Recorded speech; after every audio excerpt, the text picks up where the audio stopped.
Hi, folks, and welcome on back to Petalburg Woods, the only podcast where the grass is green and the girls are pretty. Let's talk some freaking Pokemon.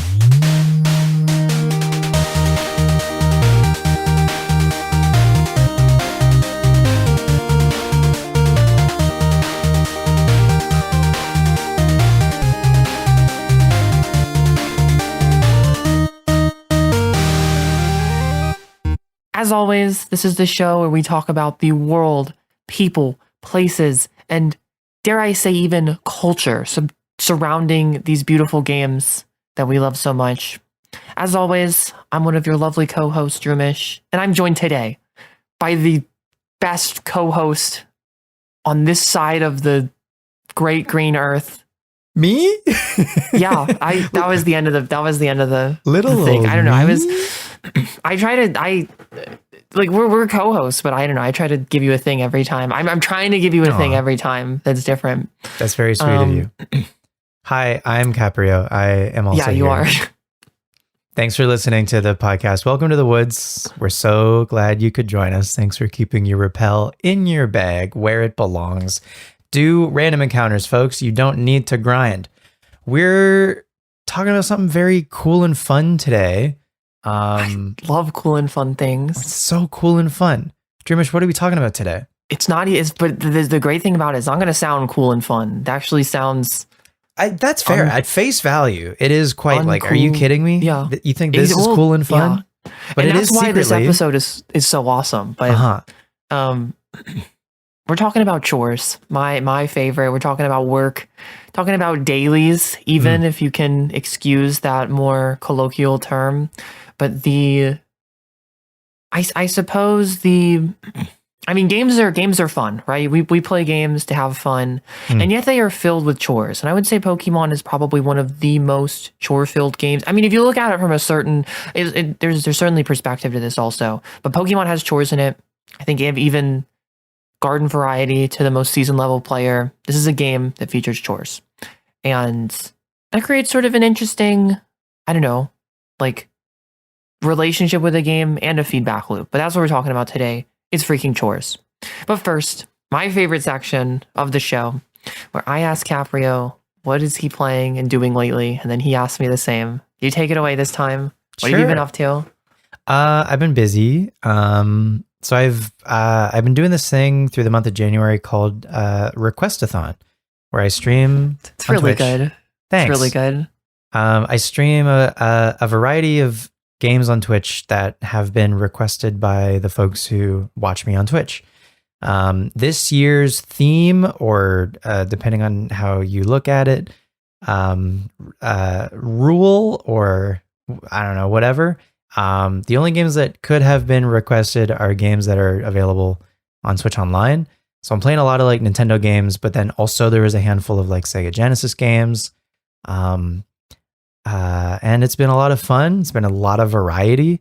Played a lot of like, I don't know, like all-timers that I've never played before, like Donkey Kong Country, for instance, Luigi's Mansion. Last night Good I played all-timers. Yeah, like phenomenal games. And a couple of stinkers, admittedly, but I won't get into that. I'll stay positive. Last night I played Wario World for the GameCube. That's a really good game. You should play Wario World. And yeah, I've only got a handful more to go. You requested F-Zero GX. Yeah, when is that happening? You're the game that you request. That's going to be the final stream of Requestathon. Oh yeah, so like plug it right now. When is it happening? Sure. I believe it's likely going to happen if I look at the calendar. Like it's going to be next week from when we're recording this, assuming this episode gets out like this weekend. I'd say probably like Wednesday the 4th is when F-Zero GX is going to happen. Wednesday the 4th, twitch.tv/Capreo_. Thanks. And then I love that game. I gotta bring more attention to F-Zero GX. Yeah. It's so good. I know. Well, I don't know. I've never played it, but I've only heard good things. I mean, I really liked when I was playing F-Zero 99. That's a good game. That's true. That was also a really good game. But that's also like that's based on like OG like 2D F-Zero. I haven't played like a 3D F-Zero. which I guess there's like X and there's GX, right? Those are the only 3D Yeah. ones. I guess So there's like there was an arcade one technically, but it's like kind of inside GX. It's whatever. But Okay. All of that to say, I'm very much looking forward to playing GX next week, February 4th. See you there. I also, this year, I guess, as like a New Year's resolution thing, I'm playing Animal Crossing City Folk, and I'm doing that as daily as I can, with the odd exception, I guess. And I'm uploading videos of it. So there's like some Animal Crossing City Folk videos on my YouTube channel if you're interested and you want to check that out. But it's been fun. City Folk was my first Animal Crossing, and it's been fun to go back to it and see how it differs from like more modern, like New Leaf and New Horizons versions of the series, I guess.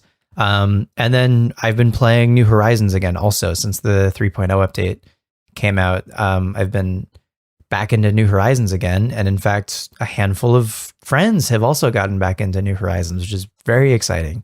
It's like the most activity Animal Crossing has had since like March 2020, at least like with my circle. Whatever. So whatever. It's whatever. I literally don't even care that I was going to play Deadlock when you were going to play Animal Crossing. I literally don't even care, but it's chill. I'm sorry that happened. Have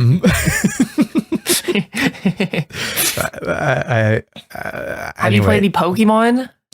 No, the point what of are we even doing? The point of Requestathon is honestly to give myself a break from Pokemon.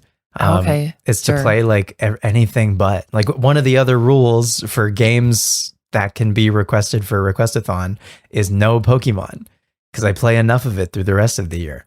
But with that said, wow, okay. I'm going to be starting my Generation 4 Crusade, I think second week of February. We're going to be starting with Pokemon Diamond. So I'm excited about that. I think that'll be great. And so that's when I'll get, full steam ahead back into Pokemon. And Gen 4 has a lot of dailies and chores in it, which I'm genuinely looking forward to. So yeah, but that's me lately. What have you been doing? Shiny hunting mainly. Nice. I gotta get Maractus for one, but I'm in this like, I don't know. I guess I call it a conundrum. I have a lot of stuff that I want to do in Heart Gold and Soul Silver, but I really want a shiny starter. And this has been going on for a while, but it's like, I don't know.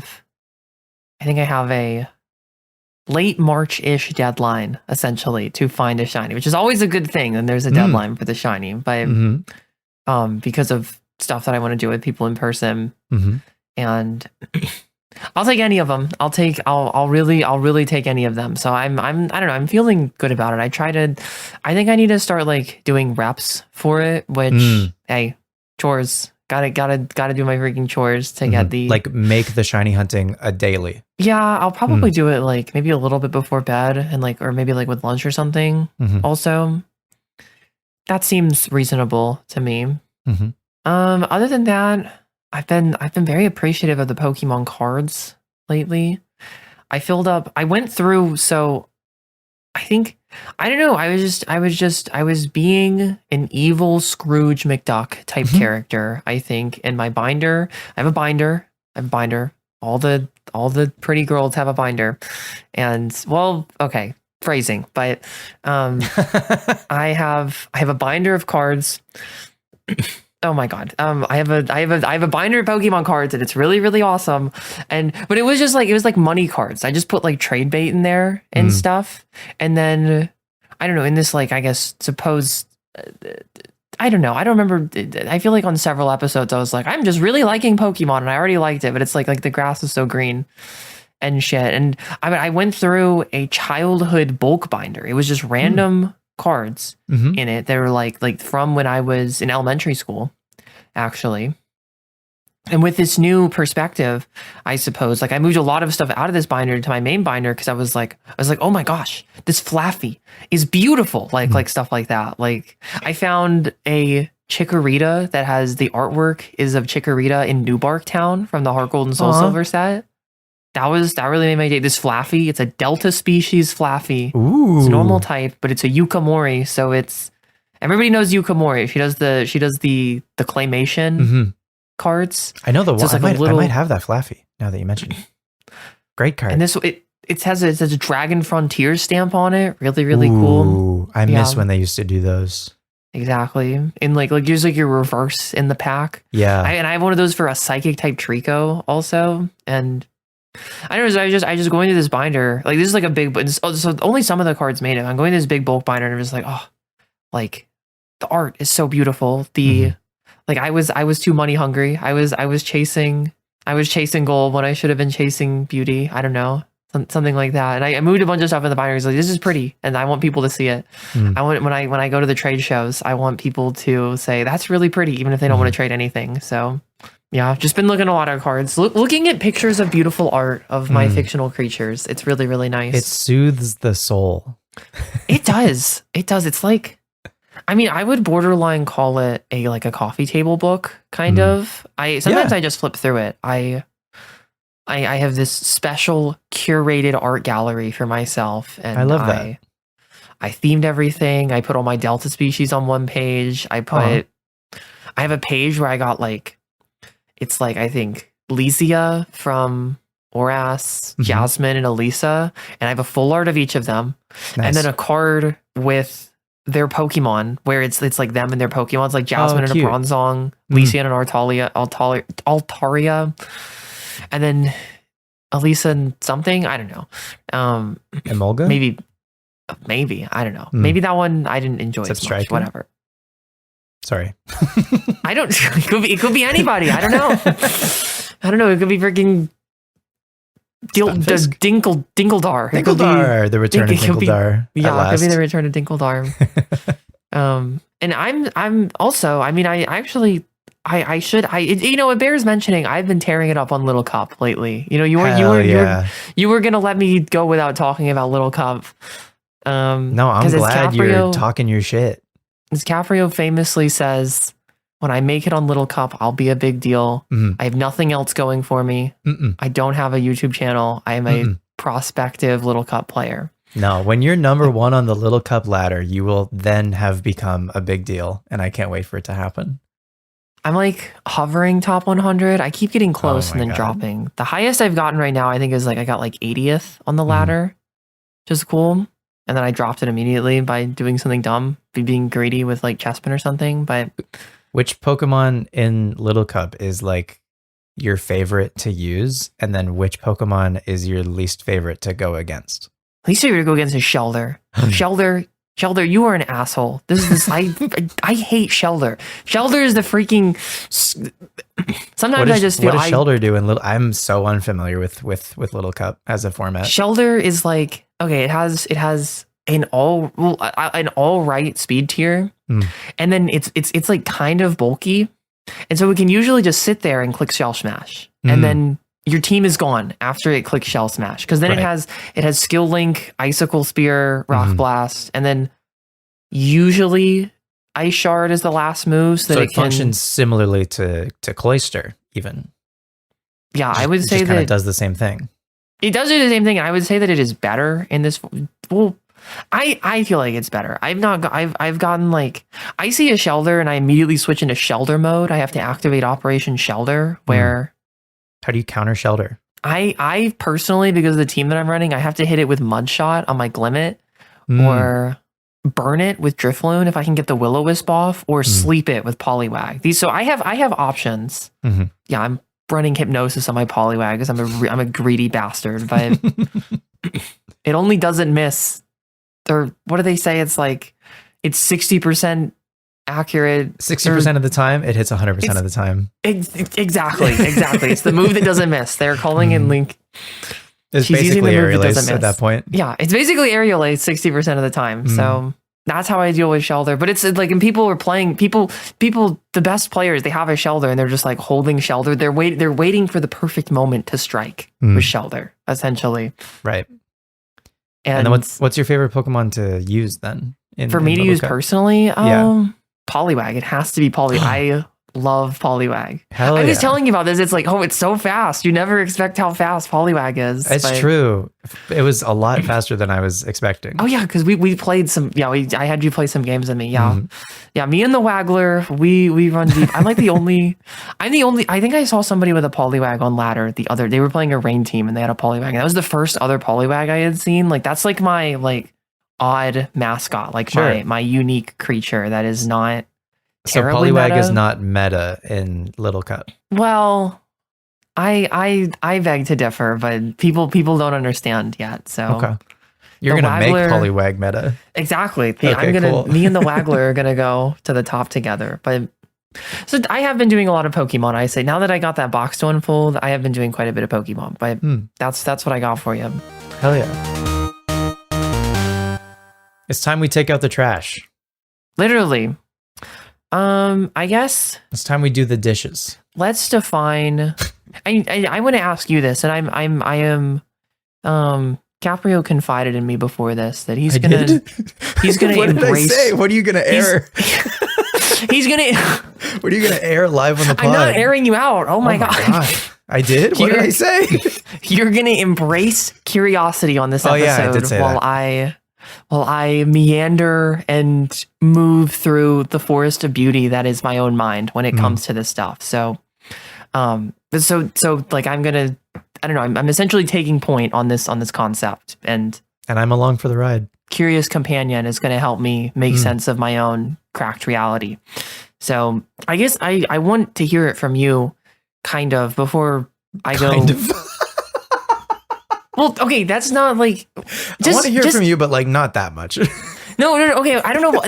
Okay, that might have just been like an idiosyncrasy, if nothing else. But no, you're good. You're good. I want to hear your take on like what is so like it's not chores, but like what is this thing? What is this thing through either examples or just what it means to you? Chores, dailies. I will go after you, but I do want to hear like let's just sum this up before we go into my crazy tangent, because the first bullet point is ridiculous. I think of the things that the examples, I guess, for what we're talking about today of like chores or dailies in Pokemon is like repeatable little things that you can do in any Pokemon game that has like a real-time day-night cycle.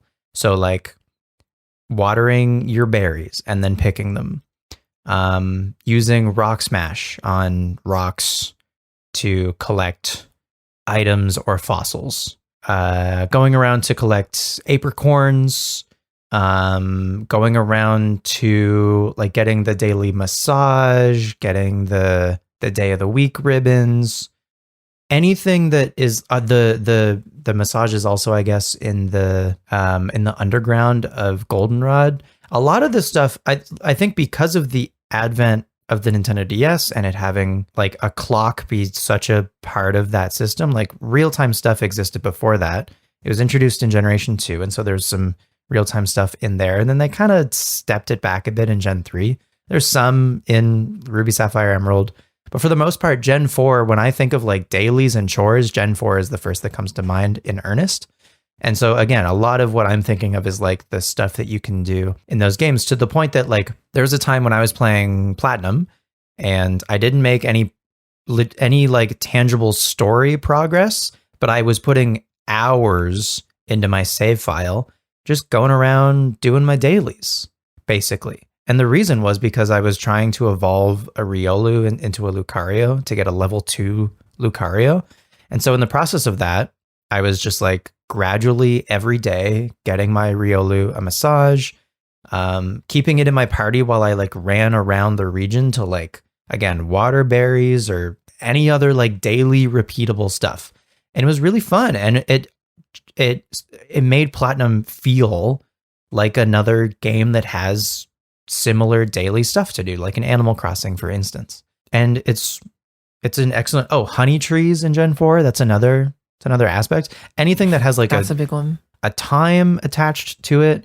And dailies specifically are just like things that you can do once per real day that like resets at midnight or something. And then you can do it all again the next day. Yeah. And they're a part of, again, Gen 4 is when I think they truly, I don't know, blossomed into more of a thing. Again, not that they don't exist in Gen 2, but more, they added more to do, more things that repeated on a daily basis in the fourth generation. And it just makes those games a lot of fun to spend time in. And we talked about that before, especially with Johto, is those are games that you can just exist in for a while. The situation is crazy. The Johto situation is crazy. If you haven't listened to that episode, you should. But a big part of that experience is the sheer amount of daily shit you can do. It's awesome. I like that. That was good answer. Good answer. Just like on Family Feud. Just like on Family Feud. Steve Harvey is smiling. he loves it. He loves what you said. I really don't have much to. I guess maybe I'm, I don't know, slightly surprised that you linked it exactly to time, because like I don't think about time.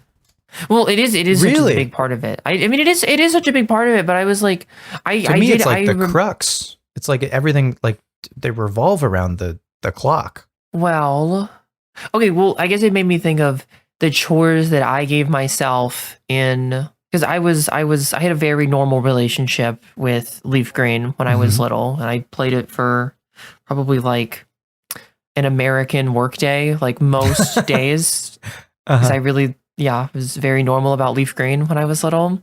And I had chores in that game, but there's no clock in that game. I created chores for myself, one of which was, I don't know, it was like I was going to have a team of all level 100s, and I had this route that I would do. And I made it daily. I think that was where like you kind of got me, where it's like I made this thing daily, but I had a route that I would do. I would run from the top of Seven Island to the bottom of Sabalt Canyon and versus Seeker, every trainer along the way. And I try to do this once a day because I wanted to get up to, I wanted to have a team of level 100s of my 6 favorite Pokemon.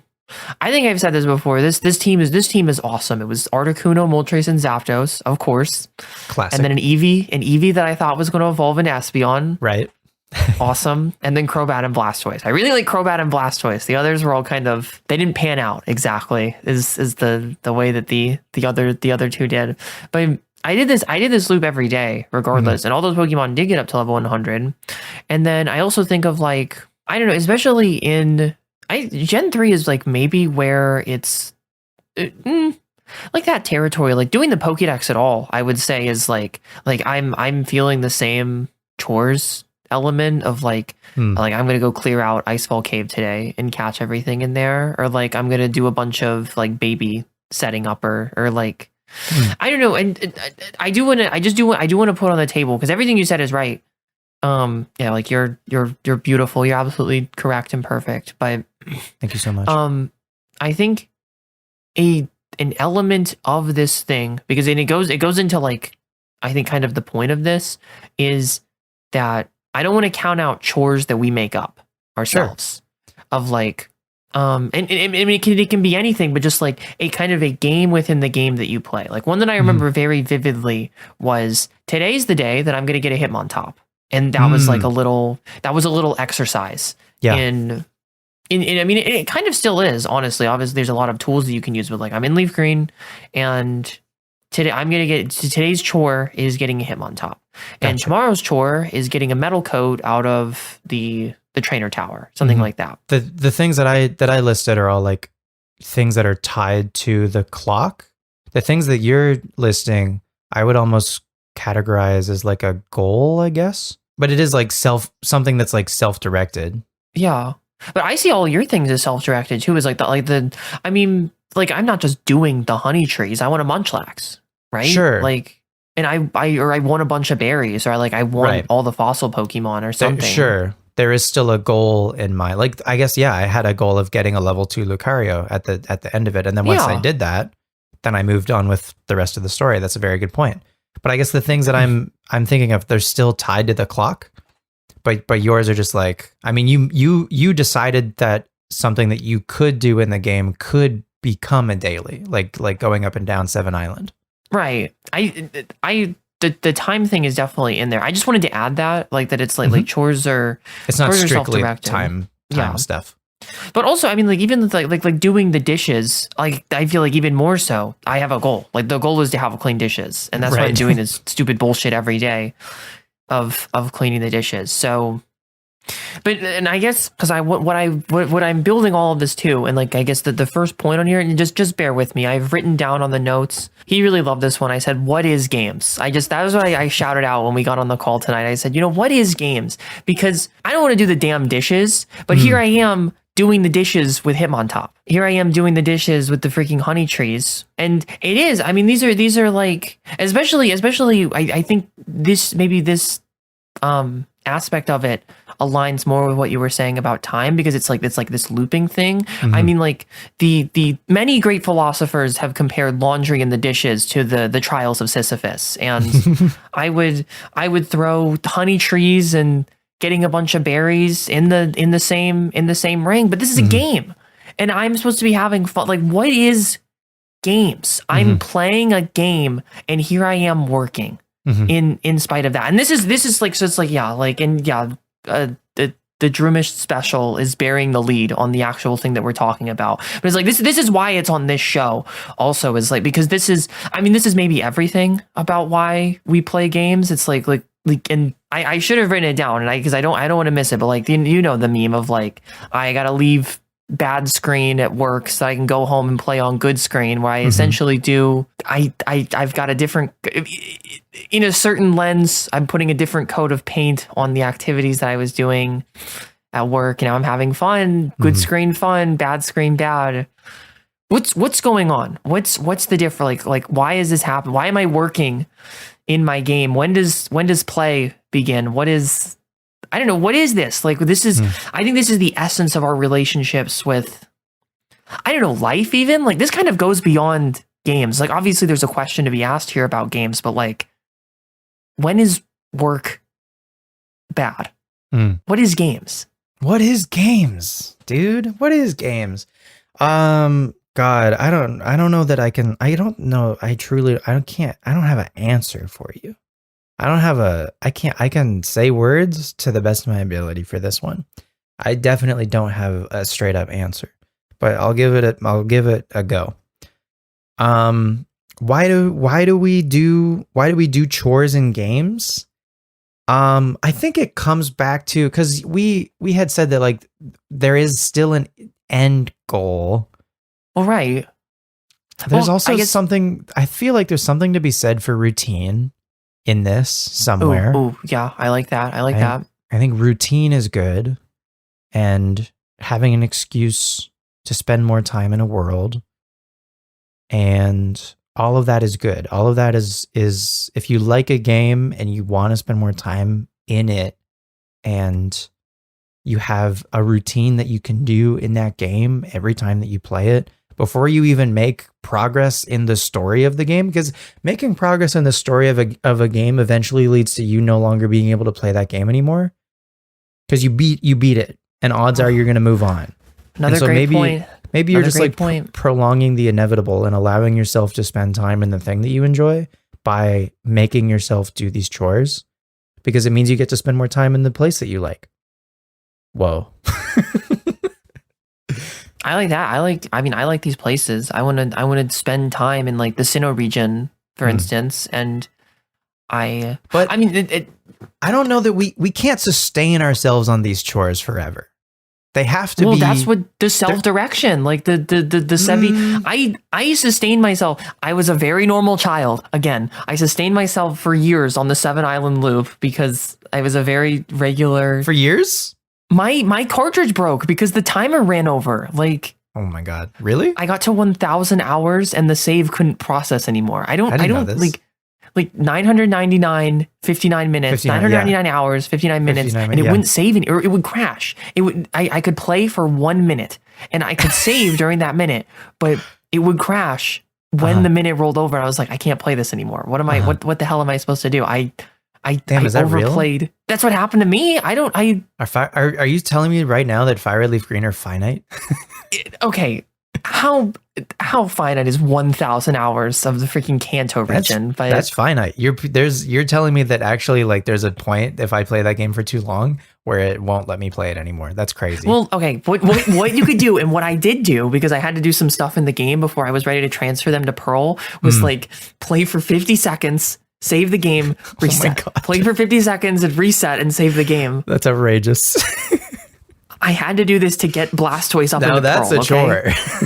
that was well, there was and yet, but this only happened to me because I self-sustained. I had, and you're right. I mean, I think you, that was the thing that you hit on. You hit on the head. One of the things here, I was not ready to leave Kanto. I was not ready to leave the Sevi Islands. And that is, I mean, why I'm the freaking Sevi Islands aficionado now is because of that. I was not ready to leave the Sevi Islands, and I had adventures upon adventures of my own of just like make believe. I mean, it is a sandbox. It is fantasy. It is fantasy, and even I think work, even if it is work in the fantasy world, is escapism. Is still. It's borderline adventure. Even, I mean, because it's like, I think like for me to answer that question, I think it's your question. The difference between work and play is perspective. There is no difference between work and play. Wow. The robot is working when it plays, and the robot is playing when it's working because the robot doesn't have a thought about it. I'm having fun because I'm on an adventure, and I'm pissed the hell off because I'm doing the dishes, and I have identified this not as an adventure. That's like I think you hit all that, honestly. Like that was my secret Capreo trivia trick for you, was just the like, I don't think that there's an answer to that. I don't think that working, but there's like a lot of, I think games are such an important touchstone for this because they force us to ask, like, well, why? Or even if it is perspective, like, what gets you to adjust perspective? What gets you to adjust perspective? Because this is the interactive art medium. This is the place where play can be work. Like, I can't have that with a movie. Like, or I guess I could describe watching a movie as work, but it'd be pretty weird to describe that. Like, it's like, because I'm not doing that. I'm not doing anything. I'm purely consuming, but in many ways, I am this character in Pokemon. Like I am them because I mean they're just my avatar. I'm the one, and something that you mentioned before we started recording is like Minecraft is like that's probably maybe, I don't know, one of the best games for this discussion to be had. Like you're chopping the trees, you're sitting there chopping the damn trees, like. I don't. You're going mining for hours and hours and hours. Exactly, and I tell you, yeah, why? Well, because, well, sit back. Just sit back.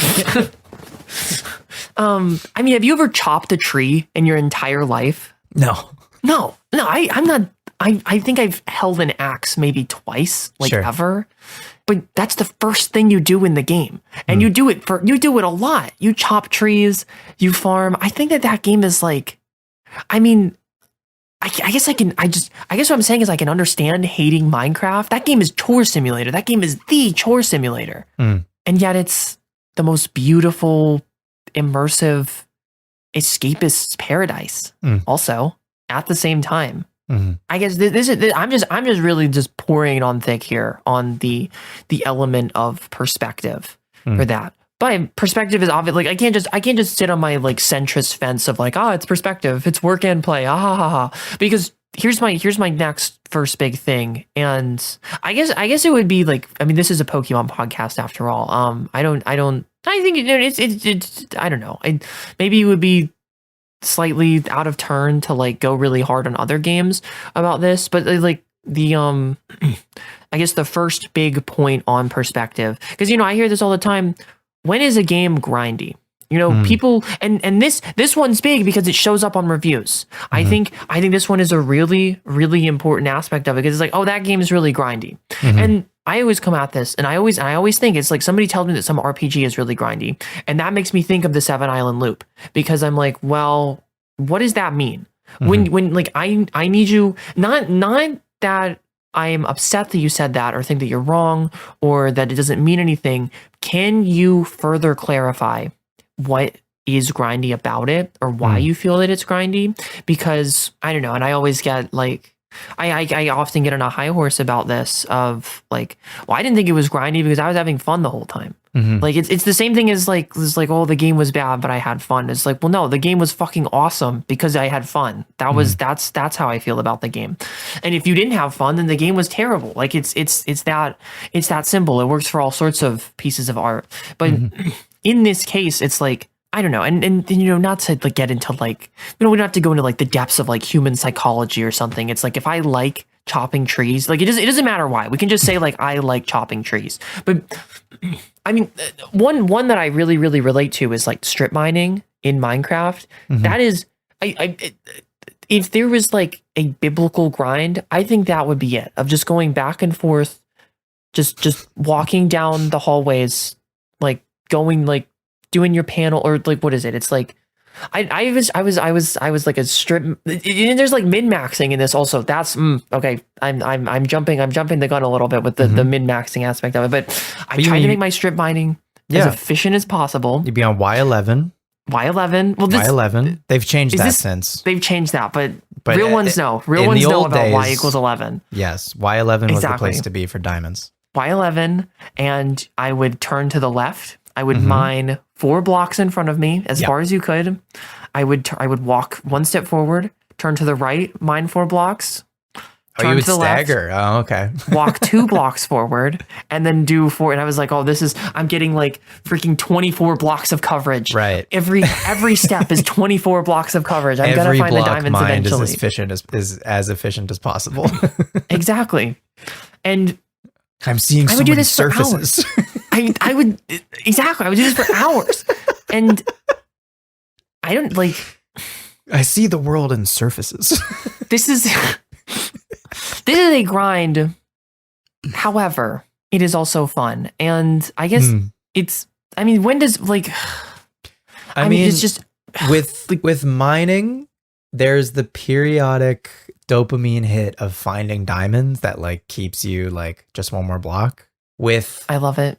With Pokemon and with these chores, there is still a goal in mind, and it doesn't mean that there can't still be these like odd occasional dopamine hit of like something neat happening where you get like a bonus or whatever. But I think for the most part, the chores that we do in Pokemon are all to a greater end, or they are also, it depends on how much you're playing the games, because if you're using resources, then you need to get those resources again. Which is very similar to Minecraft, where like if you build a log cabin, then you're all out of wood. Well, then you got to go chop down some more wood. If you go around the entire Johto region and get apricorns, and then you go to Kurt and you make 11 fastballs, well, now you got to go get some more. What is it? White apricorns for fastballs, I want to say. You got to go get some more apricorns. So you're just like, assuming you're going to be using those fastballs, well, you got to reclaim that resource. And so you got to take the time to do that. So in that respect, it's similar. Growing berries, I think, is very similar, where like if you're actively using berries for making poffins, or I feel like that's probably the most likely thing. If you're using a large amount, if you're doing a lot of contests and stuff in Gen 4, if you're making a lot of poffins for that, or even in Gen 3, if you're growing berries there and you're making Pokeblocks, if you're using the resource, then yeah, the chore becomes like sustainability for resources, not even necessarily like you're doing it out of a need, because assuming you want to continue to use the thing. Does that make sense? It's very, I would say it's extremely similar to doing the dishes and doing laundry. It's like you wear the clothes and you eat on the dishes, and so therefore you need to wash them so you can use them again. Right. You need to go chop down more wood. You need to go get more apricorns and pick more berries.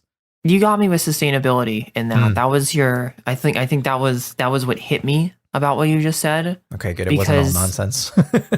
Well, okay. I mean, I guess I'm No, it wasn't. I think it was actually genius. You're running Hell it. yeah. You run this against. I mean, okay, there's probably like a lot of that in there, but so like I'm going with poffins, for instance. It's like you're making a bunch of poffins. You need to grow berries. You use the poffins. Gotta go get more berries. That is a loop. You have created a loop. However, your loop has meaningful tangential byproducts. It has branches that are permanent progress increases. You use the poffin on a Pokemon, and Melodic is now beautiful. Melodic never loses beautifulness. You have made Melodic beautiful. You have that for good.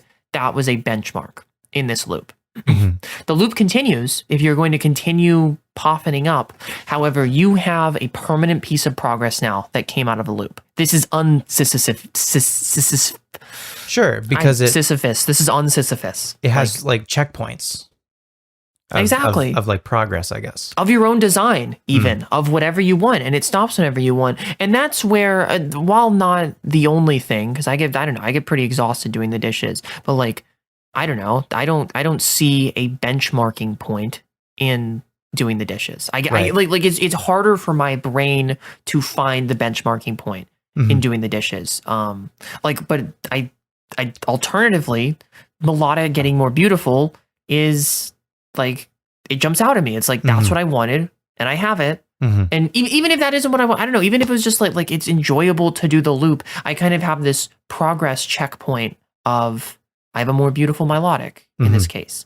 And one that I think it almost contradicts this, but it doesn't, is the ultimate grind in Pokemon, like with the ultimate, I'm gonna call it the ultimate grind, with this notion that a grind is a loop with, because it's a game and just like of how games work, I think every loop in a game, unless you're like designing something just like kind of like a fidget toy, essentially, every loop has these benchmarking points, but the grind has maybe the fewest. Like there is some point with every person where the loop, where the return on looping has less meaning to it.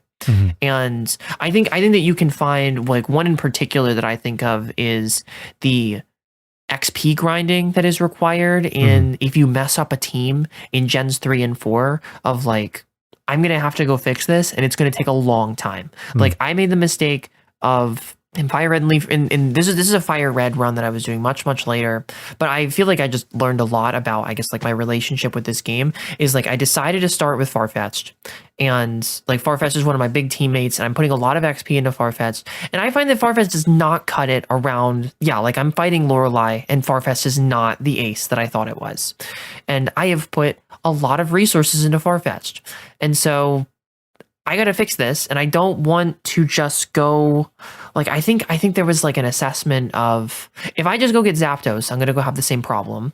I think I wanted to train up like a Tentacruel or something to go with it. I don't know. That's probably also a bad idea because it's like electric resist or something. But like, I don't know, just like some Pokemon, I don't know, like Nidoking or Dugtrio or something that would counter it well. And the gap between the thing of like catching Nidoran, I'll just say like, I'm going to use Nidoking as my example. The gap of grind between catching Nidoran and then getting Nidoking up to an appropriate level to get back in the Lorelei fight is a grind with, because of my own goals going into this, I have virtually, there's one benchmark, it is the end goal, and the loop just keeps looping, and it's a really, really big loop because of the length of time that XP grinding takes in this game.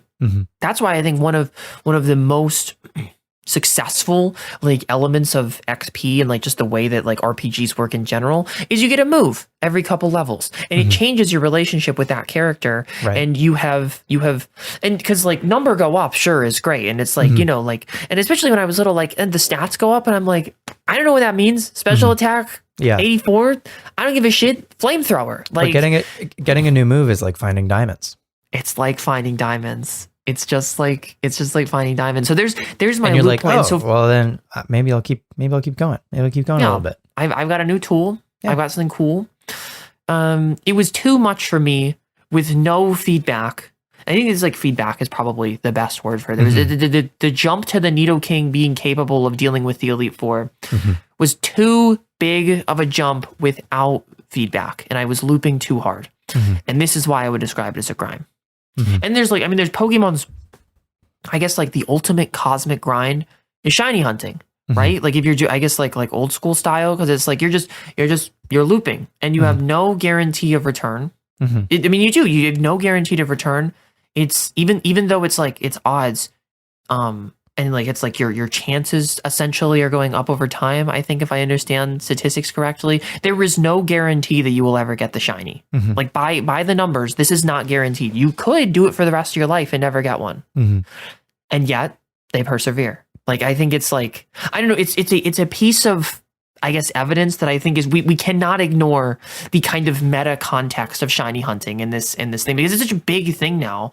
And like, I don't know, like through this specific lens of like, I don't know, how is that justifiable? I guess so like not, this is not the question of why we shiny hunt, but I'm asking you right now, how is it justifiable? It's like, you might never get this thing. It goes on forever. There's no benchmarking. The only benchmark is the thing that you want, and then you're done. How do you justify that? I don't think that's true. Well, then lay it on me. I think you can make your own benchmarks. So then that's how you do it. That's like, and okay, yeah. So you stream on Mondays. My favorite day of the week, Maractus Monday. It's Maractus Monday, folks. Twitch.tv/Droomish_. It'll be linked in the description and the show notes. Go click it. Every time you encounter a Maractus, I put !Maractus in chat. That's a benchmark. Because we all feel good about even just seeing, it's not a shiny Maractus, but it's Maractus goddamn Monday and you found a Maractus. Check it out. It's so Maractus. Like everybody, yourself included, you get this positive feedback from chat, and the rest of us we're like, hell yeah, it's Maractus. And that happens. Maractus, what is it, 5% encounter in the desert? I think I have modded it with the repels to 17%, but it's low. It's sure. Like low. It's uncommon enough that it's similar to finding diamonds. It's feedback enough to make the monotonous activity that you're doing of just kind of grinding back or like walking back and forth. Every so often you get a Maractus, and that's nice. It's just like, it doesn't like improve your odds, but it makes the experience better overall. Not to mention that like while you're doing it, you're talking to people in chat and generally having a good time and like distracting yourself from the monotony, I think. But these are all great points. During the monotony, you're still seeing Maractus every time. I think something that you maybe don't have a benchmark for, and this is a reason why you're maybe forcing yourself to create a daily of this and also giving yourself a time limit, is with the Heart Gold Soul Silver starters that you're hunting for. I don't know. I'm thinking about like the loop of what that shiny hunt looks like, and I don't know that there's any benchmarks because it looks the same every single, like soft reset shiny hunts. I don't know that there's many benchmarks in there because you don't have the randomness of random encounters to maybe create to let the randomness gamify what you're doing. But for soft resets, it's identical every time. So that's like extra monotonous, and you're doing it alone, not with chat to distract you from the monotony. Not to make your Heart Gold Soul Silver starter hunt worse in your mind, but then so you have to make it a daily for yourself in order for you to like put in the reps to make it happen. The benchmark is going to be the reps of like I do this for 20 minutes a day. Like that's just kind of, and so like, you make that yourself, and then that makes it. It's still a grind, but it makes it, I don't know, bearable. I feel so, but this is all perspective. And I think that's also the case when you're grinding levels in any RPG, but Pokemon especially, is if you just want to get the thing over with, then you consider leveling your Pokemon by way of doing a whole bunch of random encounters. That is grinding colloquially, as it's like generally understood, like that's like the method for how to do it. If you just want it to get over with, you basically want to just like move on with the story, then yeah, you're going to consider it grinding. You're going to be like frustrated at the idea of everything that you've done in the game up to this point wasn't satisfactory to like set you up for success at this point of the game that you're like, that you're stuck at, in quotes, stuck enough that you rationalize, I need to go back and grind in order to be able to keep moving with the story. And so that's frustrating, to grind to a halt. I find catching Pokemon. This is going to sound insane. I find catching Pokemon sometimes grindy because it grinds my progress to a screeching halt because I have to stop and I have to go and look around until I find the whatever percent guy that I want to add to my team and then chuck however many Pokeballs at it until it finally gets caught.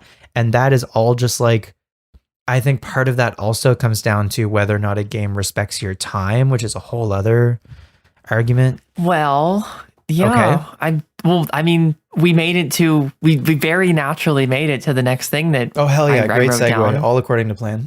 Of like, exactly. I mean, well, I just you look at this game and it's like, well, I want this thing. Why not just give it to me? Mm-hmm. I've identified that the next point in the game, so I'm going to keep running with my Nidoking example. Next point in the game is me having a fair fight that I can win against the Elite Four. Why doesn't it just give it to me? Why are shinies hard to get? Why do I have to keep restoring the berries? If the point of the berries is to make the poffins, to make the beauty, to go into the contest, I just want to do contests and I'm getting stalled by my need for berries. Why does this even exist? Why confines? Why?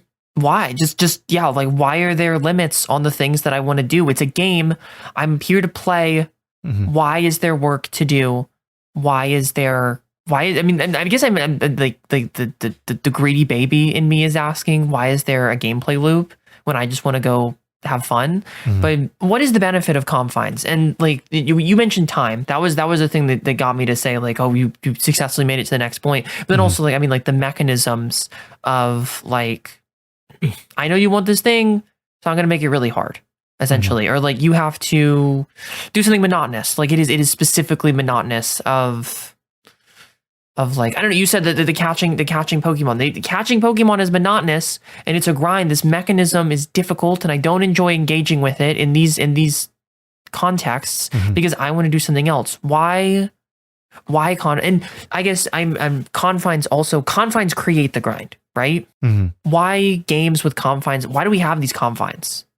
What is there a benefit? What's the point? Because it's like I'm here to play. I'm here to have fun. I want to play and have fun, and yet there's these things stopping me. And I know this is maybe a very like simple baseline question, but like I think when stuff starts getting combined, and you made me think of this of like it's like I have to go do random encounters now to get the XP. But then there's also like, I don't know, there's somebody who is like, well, this is awesome. I'm gonna go do 1,000 random encounters. I'm gonna look for a shiny while I get Nidoking ready to go for the Elite Four. And maybe there's something there, but just like I don't know what do like I don't know, and especially it's like I don't know, there's like another element of like, I got to get this person to enjoy this game that I made. I want them to think it's the best. Like, I think I don't know. I'm like trying to make a good game. Why is it hard? Yeah. Why did I make it hard? Why am I making it hard for you? Why is there friction? Why is there friction? I mean, and then like, I don't know, people enjoy it. It's like, I would say games, I mean, that's such a great word to quote for it, because I feel like it's like games are friction. But how is that? Like, it's like, oh, and that's like the thing is like, you said it's a grind. What did you mean by that? Because I thought that was fun. I had a lot of fun doing that. I didn't feel like it was friction. You know, you say, and it's like, I'll be your straw man. I think catching Pokemon's really fun. I think doing that activity, especially like, I guess pre Legends, and not that Legends isn't fun, but like in like the classical sense of, I think catching Pokemon is awesome. I love playing that little mini game of like, how close can I get them to 0 without actually knocking them out, and how can I game that even further? And then like sometimes in the boss battles, you get this really, I always think of the fight with Zapdos in Fire Red and Leaf Green, of course, because I'm very normal about Fire Red and Leaf Green. Of like, I'm usually going there maybe a little too early for my own good, and I'm trying to get Zapdos onto my team. And I've got this really interesting boss battle where it's like a chanced time survival fight, essentially, where it's get in the ball, Zapdos, before you kill everyone, because that's what's happening. And I enjoy this friction. What, I don't know, just and like I'm all over the place right now, but what can be said for this? Like, why not? And you made such a good comment before this. Why not creative mode in Minecraft? Why not creative mode? So with friction, you also need to have value, and they need to they're in conversation with each other, but like one of them, they need to almost equal, or they need to like, you can't have low value and high friction, and you can't have low friction and high value, because then the valuable thing, or sorry, what did I say? You can't have low friction where something is easy and that gives you something valuable. Like something about, let's say, getting the red Gyarados for free. Like that's a shiny Gyarados, but everyone gets it. This is a great point. And it's a gimme. And so the value, I got a shiny, folks. Just by the way, I got a really cool Pokemon. And the thing is, the red Gyarados is freaking, everybody uses it. It's badass. And awesome. I'm not talking shit about the red Gyarados. I think red Gyarados is awesome. But I guess like if you think of the value of a shiny Gyarados versus the value of maybe any other shiny, the value of that red Gyarados is going to be lower comparatively because of like access or a lack of friction in order to get it versus any other shiny that you would need to, that has the 1 in 8192 odds, right?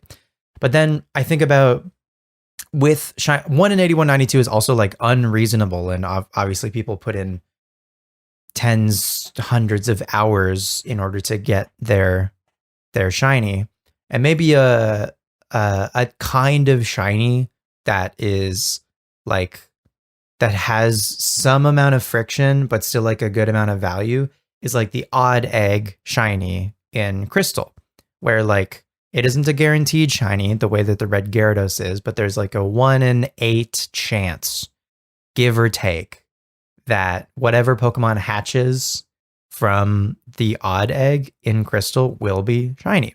And then you can make that friction even higher, and I guess the value even higher depending on how you're looking at it.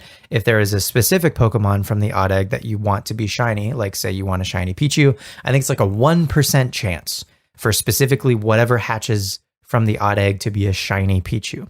And 1% is a hell of a lot better than 1 in 8,192. But 1% is also quite low, especially considering how long it takes to hatch an egg in Generation 2.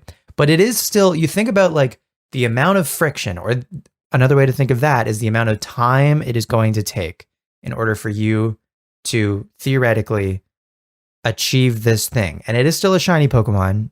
And even though it has much better odds, it is still not ever guaranteed, but it is much more likely that like probably within a couple of days, you'll get the thing that you want.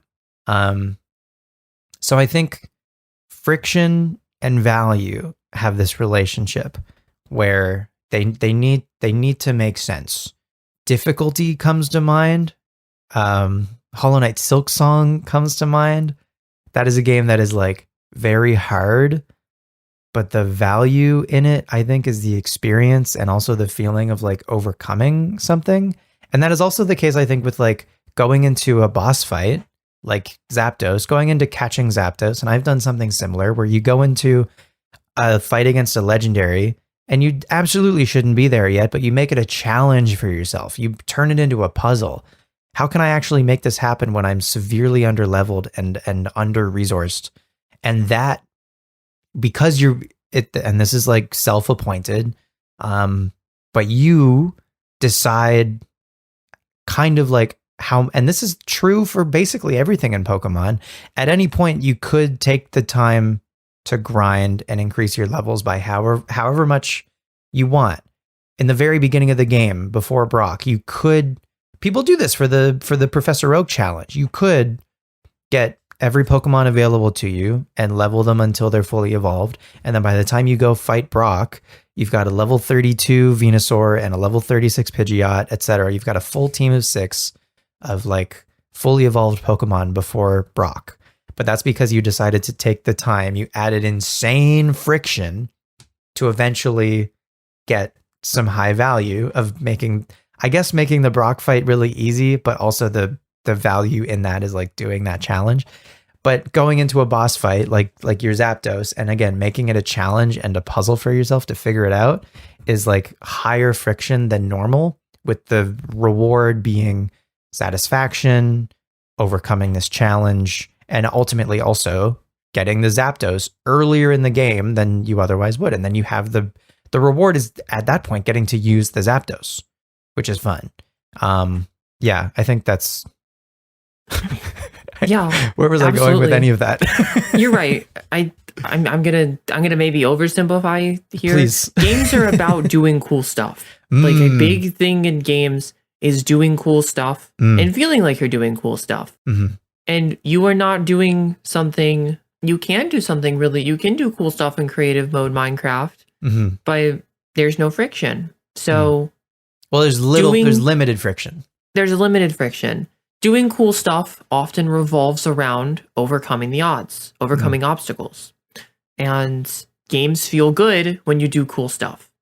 I think that fully answers, I guess, one side of this. But then this in the context of the, especially so in this is like very, very local to Pokemon. In the context of the conversation we're having, I feel like this answers so I've got like two ideas of confines here. You've fully blasted open like a mechanical confine of like, this thing is hard, even though there's a prize after it that I really, really want. And like, that's like kind of like what the game was all about, that prize. So like, give me my prize. But it's like, it's like, I'm satisfied getting here. And it's like, I think a game like Silk Song is great because you're not like, you don't get much reward, or like games like that. You don't get much like tangential reward. Like you get to keep moving, essentially. Like you did it. You did it is the prize. How can we justify, and this one's big in Pokemon, how can we justify the confine of time?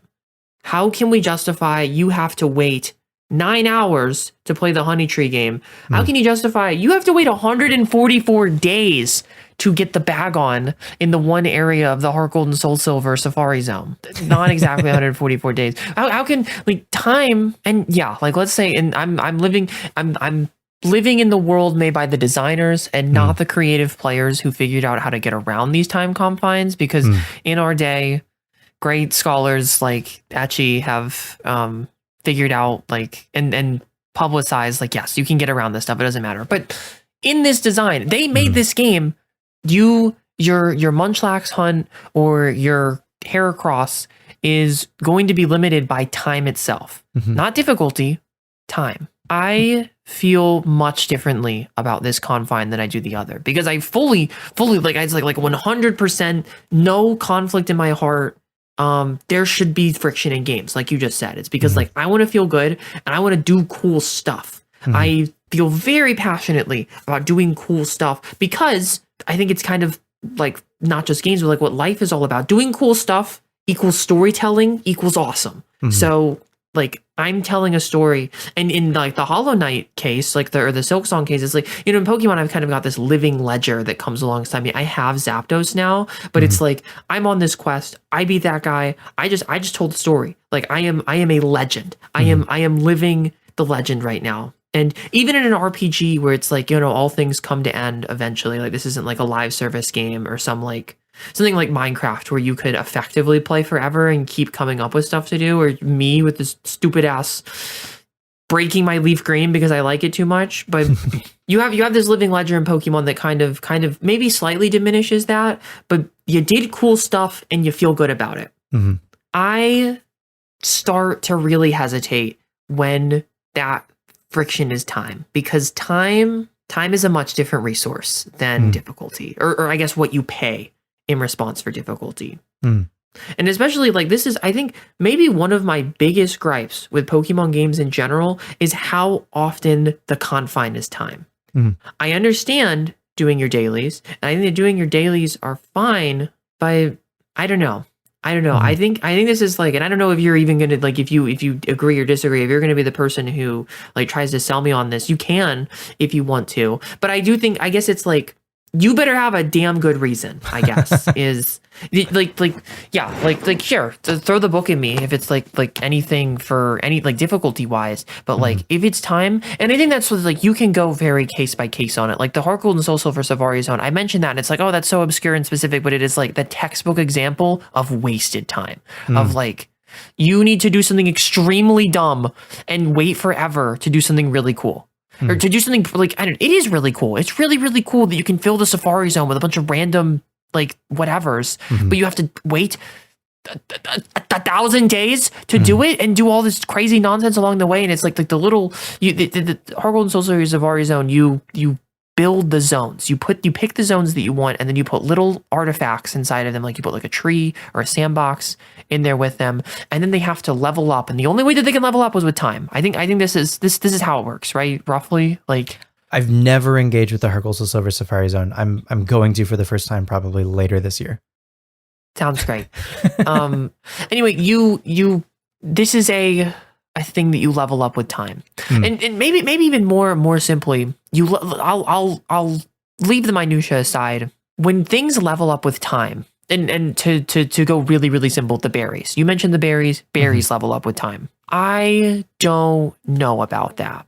I like it a lot when games have an in-game clock, because I have to spend a resource that is kind of pseudo time, but is also not time, and it is like time. Like a Stardew Valley, like a Stardew Valley day. I think a Stardew Valley day is like a Minecraft day or a Stardew. Honestly, a Stardew Valley day is better than a Minecraft day. I'm gonna, because you can force sleep yourself, but I think even in the context of like well, you can force sleep yourself in Minecraft too, but you're on a freaking server with 100 people and nobody will go to bed. But whatever. I'm not angry. I'm really chill about the Minecraft server that I'm playing on, where they'll never reset the night. No, but you can, in Stardew Valley, you can force the next day. In Minecraft, if you go to sleep, wheat still takes 5 minutes to grow. Yes. Okay. I'm with you. You're with me. And you got me off and on, or you got me on and off and on. Stardew Valley days are way better than Minecraft days because you have more control. But you have, like, in a Stardew day, it's like, okay, well, you're gonna go to sleep early, but you're throwing away a day in the mines. You are throwing away those conversations that only happen. You're throwing away that, like, makeout session with Sebastian that only happens at like 6 p.m. So you have a choice to make. That, I think, that structure is some of the most effective usage of time as a confine, because it's like, what do you want? And you could skip it. You could. But when in the real world situation, and that's why Pokemon's time ultimately works, because you can't skip, because the DS lets you skip, because you can say, and they figured out, it's like they broke honey trees, and it's like even honey trees, which are supposed to be like manipulation proof, even those you can be like, I just want to do the little exercise. Munchlax is going to take a really long time if I do it like the biblical way. I'm going to skip all that. Yeah, the freaking biblical way of Munchlax. Biblically accurate Munchlax and Feebas. Those are on my resume, I will say. Hell yeah. Is there anything to be said for time, though? This is my rant on, I don't know, maybe why time is less fair of a confine to give. I mean, this is still like in the context of chores also. It's like, you need the berries. You need the berries, and I have to do my thing every day, and like, that's fine. But like, I don't know, could I not? Like, I like, imagine anything that is on time. It's like my thing. It's like, what if I had to? What if the only way that I was allowed to do my starter hunt was like, I couldn't do overtime? It's like, you get 20 minutes of resets every day on Chikorita or whatever. And like, you can't do it. You can't do it any more than that. Only you get 20 minutes a day, and you got to do it at lunchtime every day. And but that's kind of, well, I guess the last part maybe not, but like, that's kind of like how berries work, is like and how honey trees work, and how the days of the week stuff, and these like the dailies, the hard lock dailies, like Animal Crossing's dailies work like this. Like, I go get the money tree once a day, or I go get the money rock. Money tree is something else. I go get the money rock once a day, and like, if I'm gonna have money rocks for the rest of my life, why not just, I don't know, give them to me? Like, and you can time travel also in Animal Crossing, but they don't want you to, and that one's like hyper realistic real world time. So is this, again, is this justifiable? Like, is this, what's the point? I think time is another form of difficulty, or another form of friction. And shiny hunting, to go back to it, is just how long are you willing to spend to get the thing that you want. Yeah, you got me. That one's good. You still have to you still have to actively move your character, or hit the button combination to soft reset or whatever. But ultimately, it's just your time that you're spending. It's your time that you're deciding to put towards this thing, towards this ultimate goal. I think the beautiful thing about dailies, I was actually talking to my friend about this earlier today. I said, he was like, I'm frustrated when I'm playing Animal Crossing that I can't do everything that I want to do because he doesn't yet have like the 3-star island in New Horizons. And he's like, I just want to get to the 3-star island because then I can play online with you on the new Slumber Islands with the 3.0 update. And he's like, I'm so frustrated. And he was like, I know I can time travel, but that's a whole thing. And so I'm playing it daily, but I'm frustrated about it. And I was like, you know what the beautiful thing about playing Animal Crossing daily is? He was like, what? I said, it gives you time to do other stuff when you're done. You can play New Horizons for about half an hour and do all your dailies, and then you're done. And then you can go and you can play Donkey Kong Bonanza. And he was like, yeah, you're right. So that's what I have to say about time. You're evil. Like, that's like, okay. I think, and the thing, Like, in Pokemon, point. you in Pokemon, you take the half hour to do your dailies, and then you get to continue playing Pokemon if you want. Assuming you still have story stuff to do. And if you don't have story stuff to do, you probably have, Pokemon's a big game. You probably have some other self-appointed chores that you mentioned earlier. But before you do any of that, when you first log in, when you first load up the game, you've got a whole bunch of stuff that you can do. Yeah. And it's like easy, repeatable routine. I think routine, I cannot overstate, I think, how important the routine of it all is for this. But I think time is a form of difficulty. Time is a form of friction, and it adds to the value of a thing. It's the reason shinies are so sought after because of how long it takes to get them. And when you play Animal Crossing, do you time travel?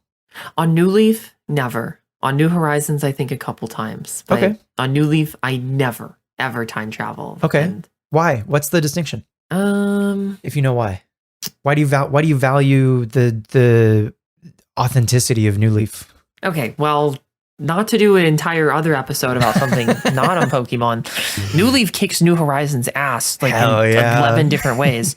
I have a lot of respect for New Leaf and the work that went into that game, and I respect the hell out of my experience. I think that New Horizons, I mean, in line with what your friend said, I think New Horizons respects your experience a lot less. And that's when I start to come to blows with this, when it's like, well, you don't respect my experience. Or your time. Right. And that's like the, I guess, the other side of the spectrum with the Heart Gold and Soul Silver thing is like, I'm not going to do the freaking Safari Zone. You don't respect my experience. I didn't want to wait for, borderline half a year to get Gabite in the peak area, for instance. And I'm just saying stuff, but like you did not respect my experience. Berries, however, they did respect my experience because of what you just said. Because, and as we have famously, I don't know if this is actually confirmed or not, but I think it's like famously speculated at this point that Red and Blue, like Kanto, Gen 1, Fire Red and Leaf Green, Let's Go EVP, Let's Go Pikachu. These are games perhaps with a lens more aligned with a game that you could beat in a day, right? Or like where it would be rewarding to beat it in a day. It almost seems like Gold and Silver was designed to be played for about half an hour a day, and where it's very, very satisfying and rewarding even to play for about half an hour a day. And almost like meta context, I guess, of where you kind of wrote me in, and where I like ultimately come to see dailies, especially in Pokemon, because of like, it's like that was the design philosophy, and it's like, yeah, now I can't freaking Droomish at 8 years old Leaf Green ever again. Like I'm gonna like I don't know, they're gonna like call in a missing persons report or something. Like I have to go to work and shit also. I can never do that again. I can play Leaf Green for like 20 minutes and then it's go time again, right? Or like, if I'm really lucky, I can do like a 3-hour bender or something, and before it's game time again, or I get to play in the car or something. And where I really, really see your point, it's like, yeah, you get to go, and maybe you don't even want to go do that other stuff, but it's like reflective of a world that, in spite of the real world, you are forced to engage with once a day. You were forced to engage with for half an hour at a time. And I mean, New Leaf worked really well for me for that. Like, it is like, yeah, like I loved New Leaf because it had all this like relatively low friction. I remember specifically one of my favorite memories ever. You totally got this of playing New Leaf was, I don't know, my mom had signed me up for driving school or something, and driving school was in the morning, and I hated going to driving school. But I don't know. It was go to driving school, please. Don't run red lights. Like it was fine. I'm 15 Read the and book. just yeah, like you should know how to drive if you're gonna drive. So like I learned how to drive. LOL. But I hated going there. But mom would usually get me there. There was the drive to driving school. She would drive me there. And then there's 15 minutes before class starts, usually. She'd get me there early. It's freaking new leave time. And this, I reasoned, was the perfect amount of time to do everything that I could do. And it was like, this was it, like, a lot of stuff wasn't open because I was just using like the real world time. But this was enough time to do Money Rock, of course. You got to do Money Rock. Fossils. Check in with villagers, do fossils, check in with blathers, and then I don't know, maybe like a grab bag activity after that. But I mean, I got into the routine that you were talking about. It was awesome. I felt this way about Pokemon several times also. I mean, I think one of my favorite stories I've ever heard about playing a Pokemon game, and really one of the founding reasons why we did this episode to begin with, like it's been on our mental chopping block for a long time, was Celerba telling me. Celerba was a guest on a previous episode, but you also just check out their shit. They're freaking awesome. Friend of the channels. We love Celerba. Telling me, yeah, we love you, Celerba. Telling me this, like, oh, I'm playing Heart Gold and Soul Silver. I'm like tour maxing Supreme right now. I'm rock smashing all the rocks. I'm looking for gold feathers. I'm looking for the gold leaves while I'm out here. And there was something else that they were doing too, but it was like 3 chores in one. And they were like, I do this while I have my coffee break or something. And I might be able to. Let me do.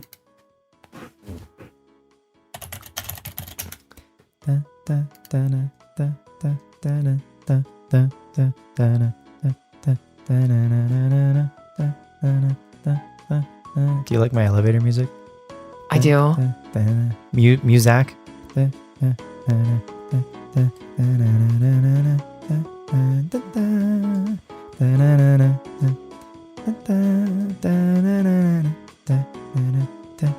This isn't. I'm not going to edit this, by the way. This is just in the episode. Okay, thank you so much. You think I'm joking? They're all going to hear this. Okay, so folks, they said, comment how much you like my song. Thank you. Please edit this out. Nope. Okay. They said that they were grinding for heart scales via Rock Smash and Heart Gold and Soul Silver to get some special moves on a Smeargle.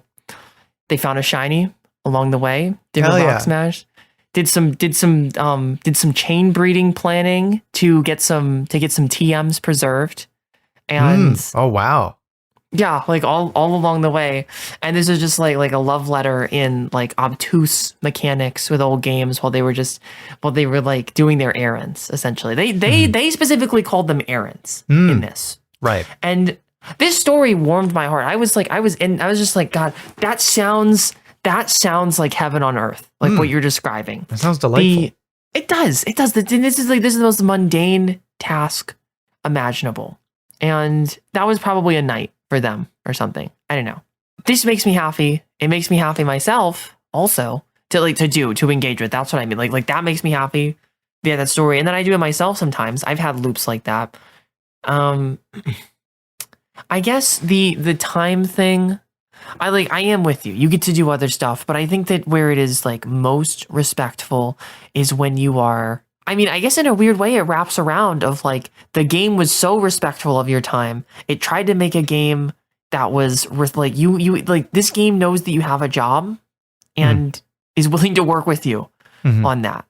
Of like, we'll give you like for we'll give you something pretty good the half hour you get on this game every day if you actually really like the game. Yeah, it's ironic the things that take time actually respecting your time. When you think about like your daily schedule and the pockets of time that you have to play, and yeah, as much as you could, again, if you were just playing through the story of a Pokemon game, you could take the 20-30 minutes you have to make more progress in the story for sure. But it's also, again, a good excuse to, if you don't want to be done with the experience yet, it's like it gives you control over the experience more than anything. If you want to sleep the entire day away so your crops grow sooner in Stardew, then you can skip entire days. If you want to spend your time only engaging with the story stuff in any given Pokemon game, totally fine. But there's this other stuff you can do. You can go kiss Sebastian. You can go mining, whatever. You can grow berries. You can shake your honey trees. These are the same. Yeah. Let's all go kiss Sebastian. I think that's a really good idea. I think the opportunity available to the player for how they choose to spend their time, I think that's beautiful. And I think the amount of things that they've curated for you to do so, rock smashing, collecting golden feathers, whatever else, I think it's great. I think it's only a good thing. I think it only makes these games better and richer and overall more immersive. Yeah, that was like the other thing. We've been rolling around it for a while, but like immersion is a big part of this. Of like, I'm living somewhere, and that's just added bonus of like, in the weird way that it ultimately like a reverse wraparound respects your time. It's like, this is a place, and I live here. Mm-hmm. And I think you just like hit a really, really like special thing about Pokemon uniquely is it's like, how greatly designed of a world is this, where there are things like berries that take 9 hours or so of real world time. But then like you can like also, if that's not your cup of tea, you can like, I don't know, deal with a terrorist threat in an afternoon and fight every like superhero in a region all in one day if you wanted to. You can be like the nefarious Noah who thinks it's awesome to beat Pearl in only 14 hours. Right. You can finish the entire story in 4 hours, or you could wait 9 hours for your orange berries to grow. Like what? Those aren't equal, but they're both, you could. They're for entirely different experiences. One is for the sake of like rolling credits and then moving on. One is for the sake of existing in this world. And I'm much more interested in the latter.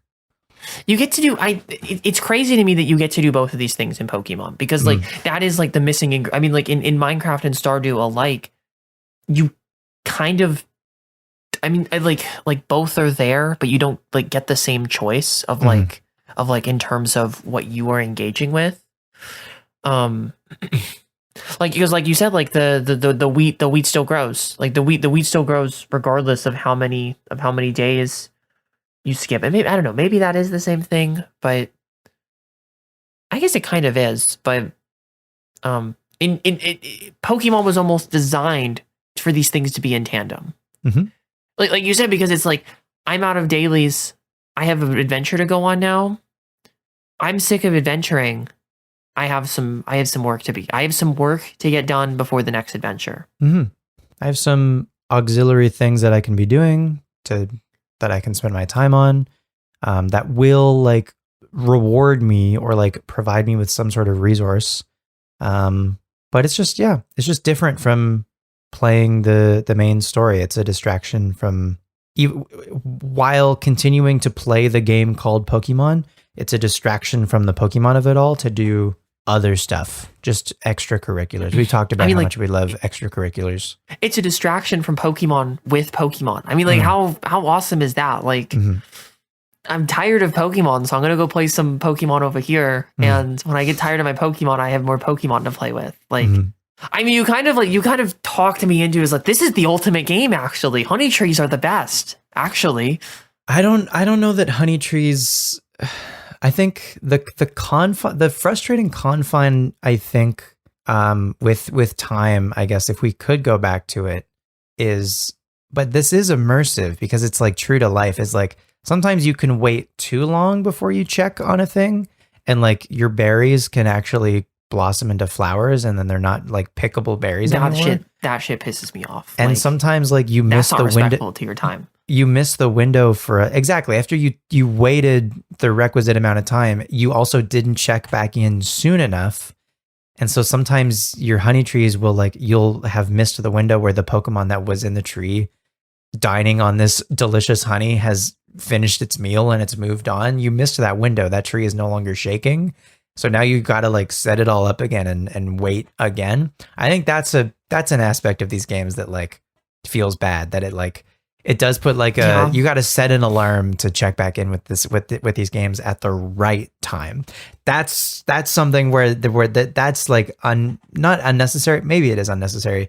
It feels bad friction. Well, yeah, that's the respect to your experience. Like, I think that is less respectful. Especially like, it's like the onus is really on Pokemon. Is like, well, hey, I thought you made this game where I could go to work and it would be fine. And I went to work and now freaking Munchlax has left the tree. What's going on?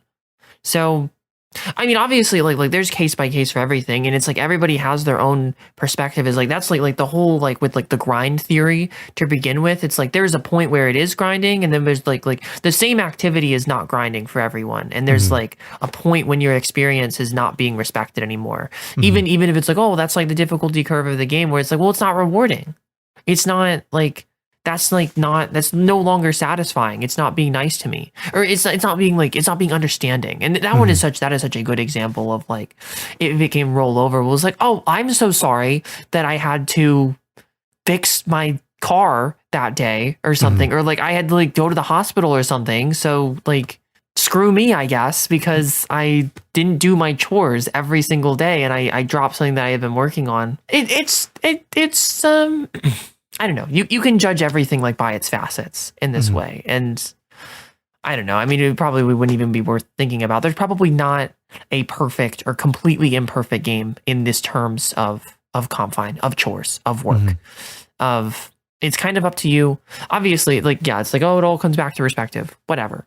But I guess communication is also, because it's all about communication is really important about like, it probably also understanding if it like I don't know, like sinking into a game that isn't going to be good, like you probably save yourself the time. It's like if you were going to be bothered by something, or at least like knowing what is too much is really, really important for games, because I think I do like hold really firmly on that. It's like all games are work and all work is games. Maybe not all work is games, but all games are work, and you have to you need to be in touch with yourself for that to not ruin things for you. But that was another point I think about time and not necessarily immersion, so my bad. But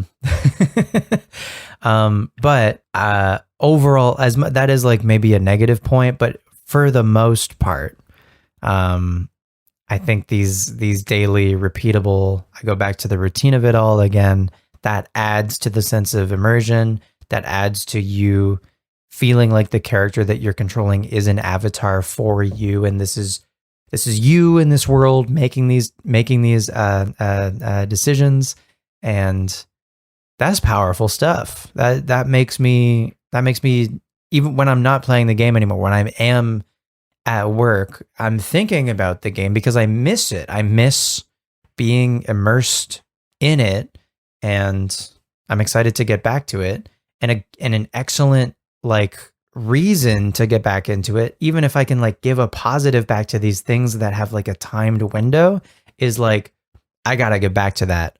Otherwise I'm gonna miss out on this thing. And maybe it's a little unfair, or it's a little demanding on you and your schedule, but it is at least a good reason to like, I don't know, not scroll on your phone and instead play Pokemon Heart Gold. I don't know.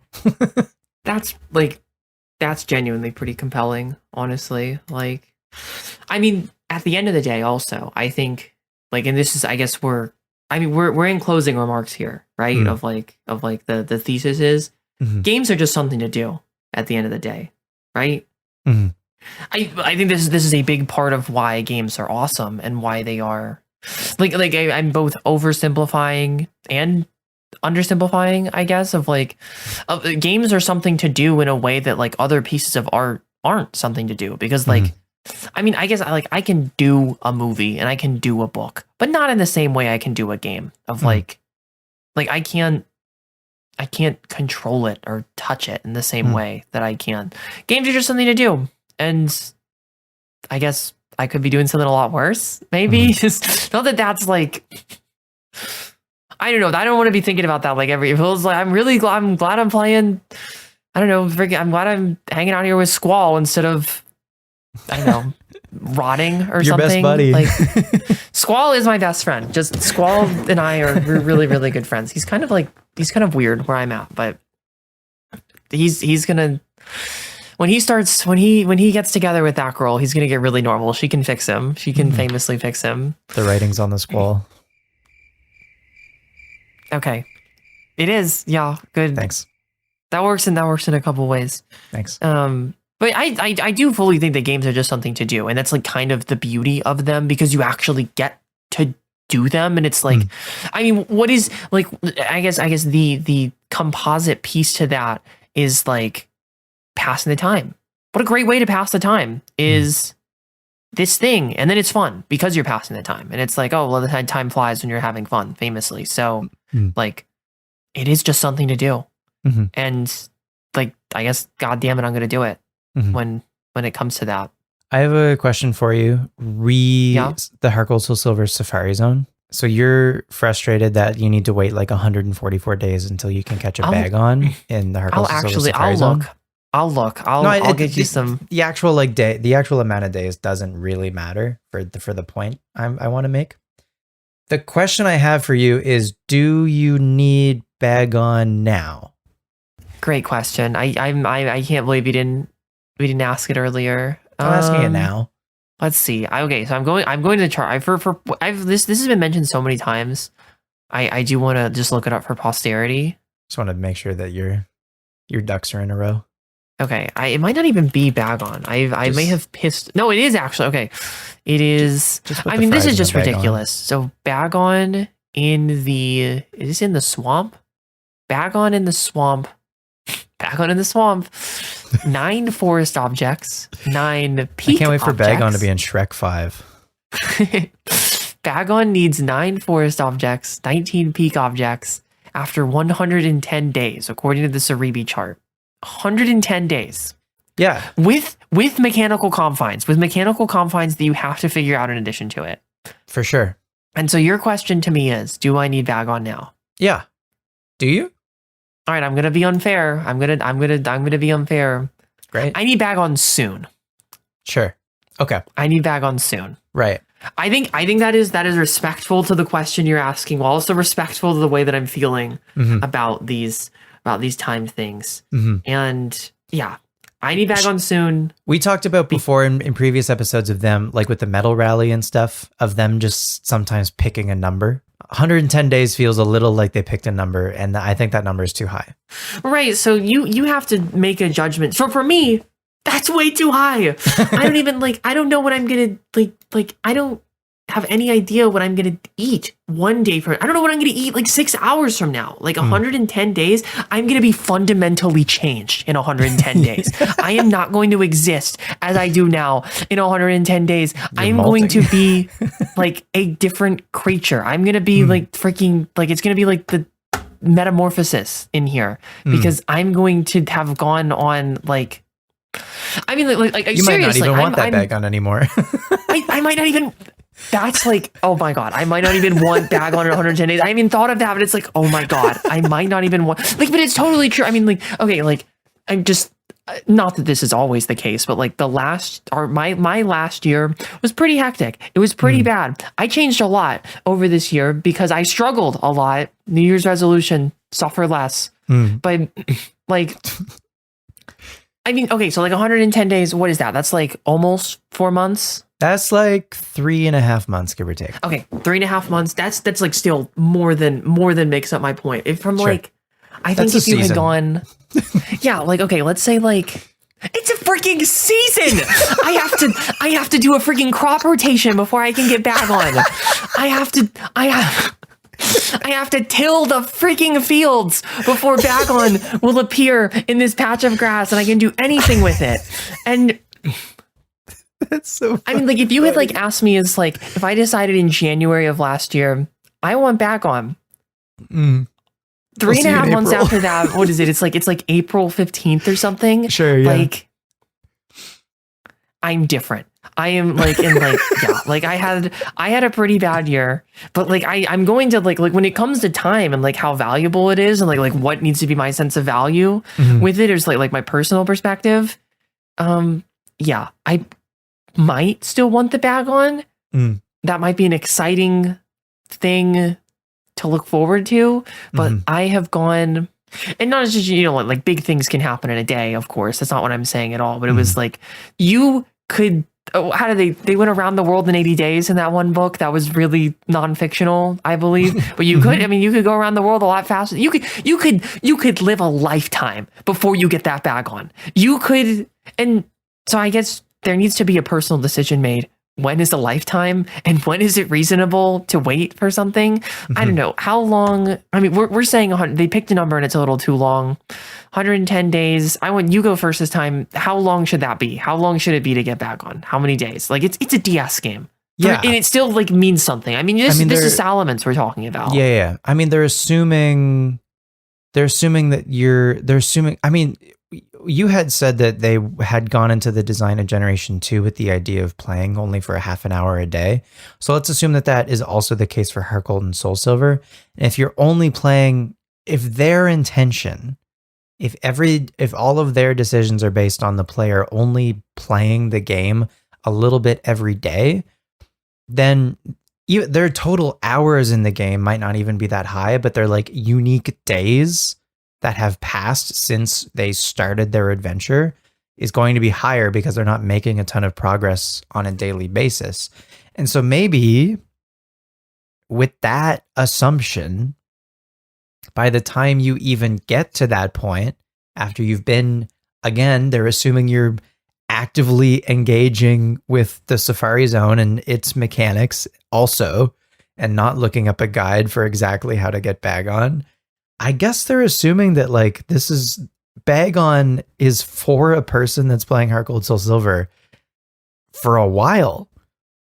And it could have been a week, it could have been 30 days, but I feel like they probably reasoned out give or take 110 days based on like give or take 110 days. That's what you just said. I'm giving them a lot. Don't get me wrong. I'm giving them a lot of credit. Okay.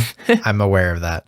But if I can play devil's advocate a little bit, yeah, please do. I think the decision is based on, they're thinking about their ideal player, right? And their ideal player is someone who plays this game a little bit every day and is still going to be playing this game months after they buy it. And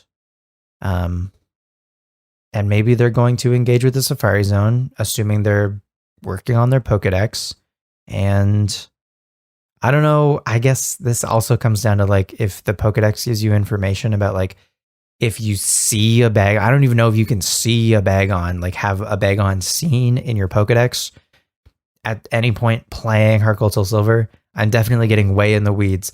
All of that to say, I think if I can rationalize that number, 110 for Bagon, 110 days before a Bagon even shows up in your Heart Gold Soul Silver Safari Zone, I think that is for the player who is engaging with this game for a while and a little bit every day. And I think that's their like ideal player. When they like imagine their ideal player and they're like designing for them for this game, I feel like that's who they have in mind. I do agree with you about that. I do believe that's like, yeah, like that's like nail on the head for sure. And that's like good design also. But also 110 is too big. Like it should have been like 2 weeks. I don't know. Yeah, so I need bag on soon. I can wait the 2 weeks. It's like one that I think now is like virtually perfect is waiting until even if you have to do the max amount of days, waiting until Friday for Drifloon is exactly right for that type of thing. I can wait a week. Yeah. It has the confine and you gotta wait for it. It has the friction involved. But it's not like so restrictive or like such a long time that it's like that annoying. So I agree with you fully. Same thing for the Friday Lapras. Yeah, Friday Lapras, exactly. I mean, I can wait for this stuff, and it's you could even plan around it. Exactly. If you know about it. I think where the Safari Zone like particularly falls apart is there's like all this calculus to be done alongside it. Like, do you even know what I'm talking about when I say forest objects and peak objects, and it did like yeah, the fact that you could wait the 110 days, but you don't have the requisite items in the swamp or whatever the area at the swamp area, right, for Bagon? Yeah, like I've had a Pokemon save open for that long. Like I've had a Heartgold save open for that long, and I never made any progress in this. I was like, what the hell is even going on? Like, like I have to place Minecraft blocks in here or something, and yeah, it is a really cool mini game. Like it really is. You get to design your own perfect Safari Zone, but to have like mechanical interfaces, I don't want to. I don't want to sell it short. And it's something I've always wanted to engage with and like even make a video about. Well, but, it's like it's very cool that like you can design it yourself the way you want it to look, but the way you want it to look doesn't mean that you'll check the boxes in order for the things that you want to spawn. Because the things that you want to spawn have a specific checklist of things that you need that might not be included in like your design. Like there's like specific things. So it is strange, I think, for this in particular to have the double confine of the amount of time and the specific amount of like decorations or whatever. So because I don't know that organically a person ever encounters a Bagon in Heartgold to Silver without looking up a guide. I mean, they're probably out there, but I don't know. Lover of swamps and forest and peak objects, please present yourself. I guess. I mean, we're super in the weeds on one example here, but I think using a example to like demonstrate the like you kind of have to make. I think this judgment has to be made every time.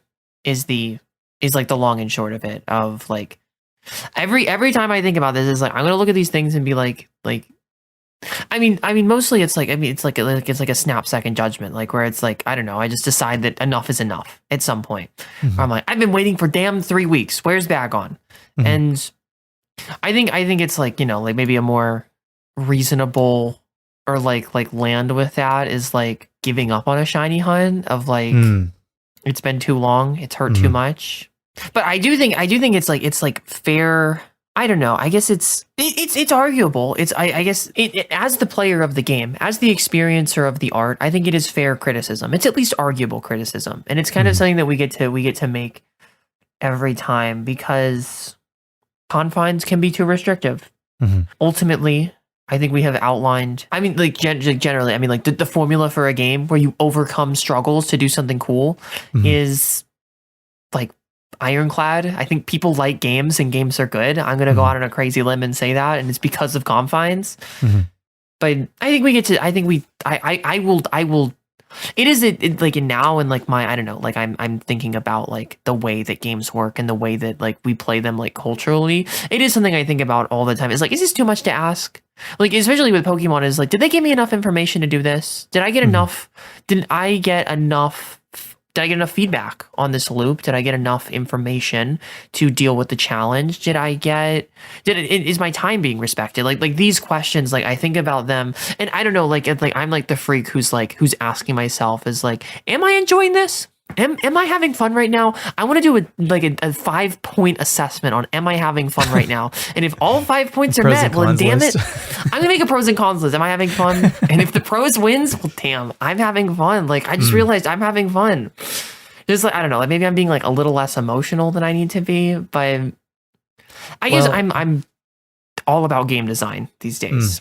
I think as much as I do love dailies and the routine of it all, I keep mentioning the routine, but they do get to a point where there are diminishing returns, particularly when you've hit a point where you no longer necessarily need the resources that you are collecting from doing your dailies. And it's eventually the reason that I always stop playing Animal Crossing. Is eventually it gets to a point where I feel like I've done everything that I've wanted to do within reason, or the things that I have yet to do are unfortunately going to take too much time. And you mentioned like kind of giving up on a shiny hunt where like you get to a point where you're like, you kind of like reassess and you're like, I don't know if for the amount of time that I've already put into this, as much as like the sunk cost fallacy is a factor, after I reassess, the reward at the end maybe isn't worth the amount of potential time that it could take for this to happen. And that's especially unfortunate with the shiny hunt because it could be the very next encounter. You never know. But I think more specifically for like an Animal Crossing example, or to bring it back to Pokemon, when you've collected enough berries, when you've made your Milotic as beautiful it can be, and the rest of the contest stats, and however many other Pokemon, when you've gotten your party of 6 to level 100 and they can't go any higher, when you've kind of done everything and there isn't really like a point necessarily other than the routine, other than the act of doing it, there isn't a point, there isn't a reward to doing your dailies anymore, then you can kind of call it a day and move on. Damn. You're done. Yeah. I think we can move on. Well, I think we did it. I mean, what better send off could there be than what you just said? Like, you cracked a little smile. you were like, I can't believe you right now.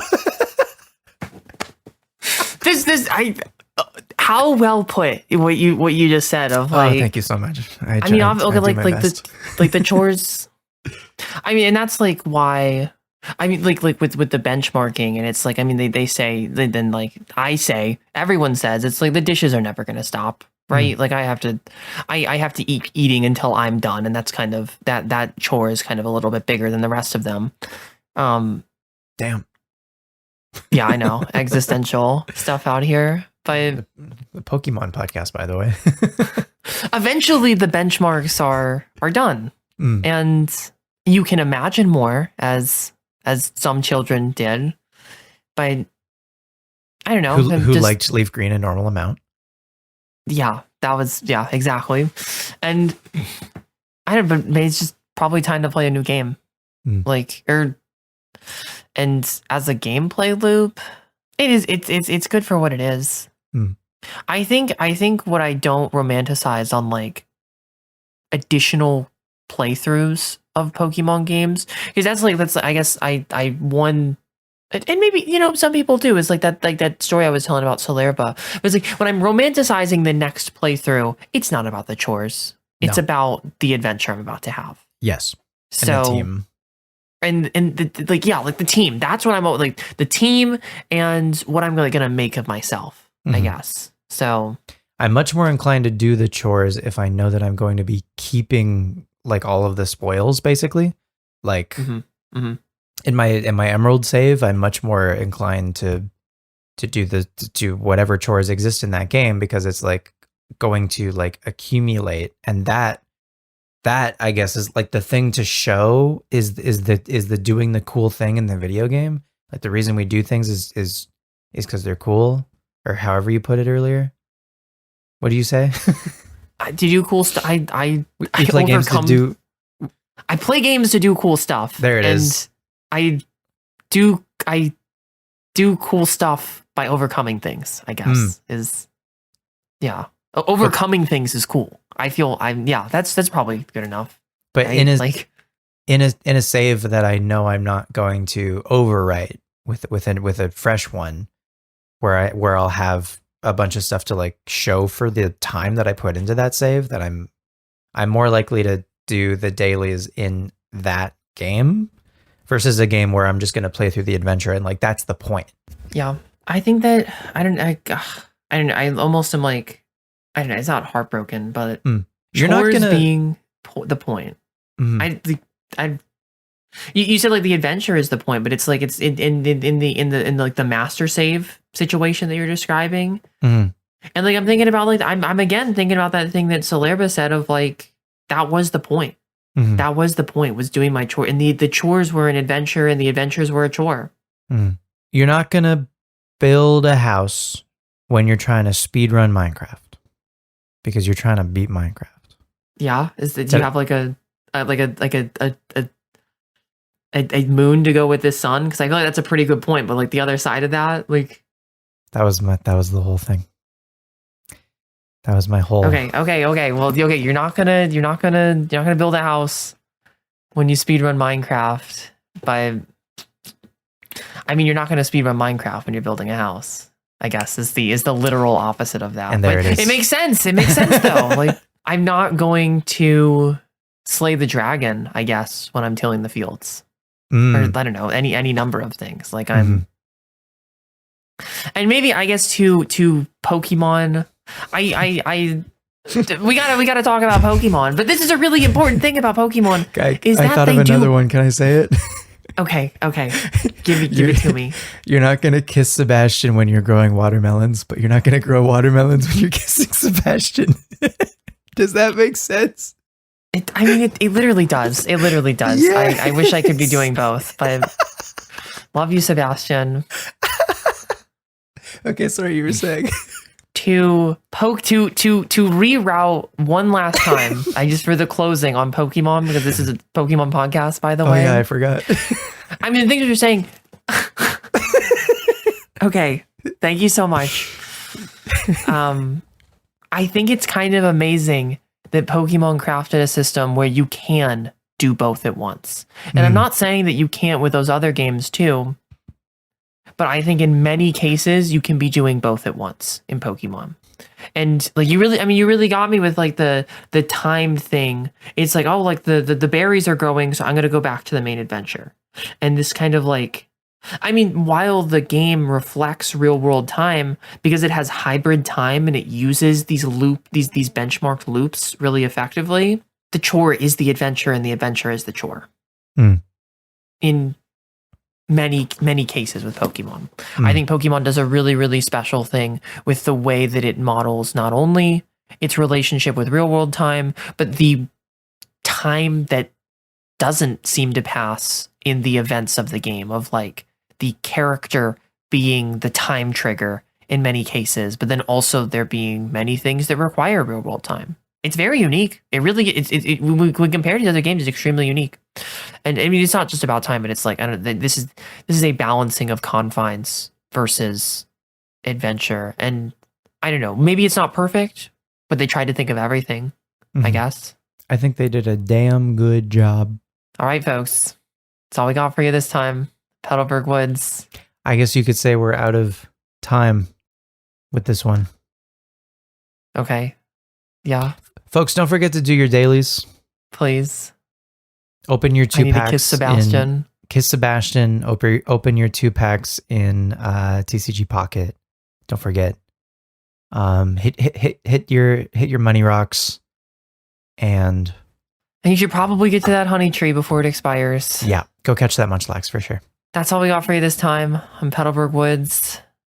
Next time, we have some stuff in the chamber, actually. A couple of things. I don't want to hedge them, but not the mobile games episode, famously, but something good. Until then, you can find us outside of the forest as well. I'm on YouTube, famously, and we're both streaming on Twitch, also famously, at Droomish _ and at Capreo _. Come follow our adventures. Please let us know what you thought of the show. And leave us a review if you're on a podcast service.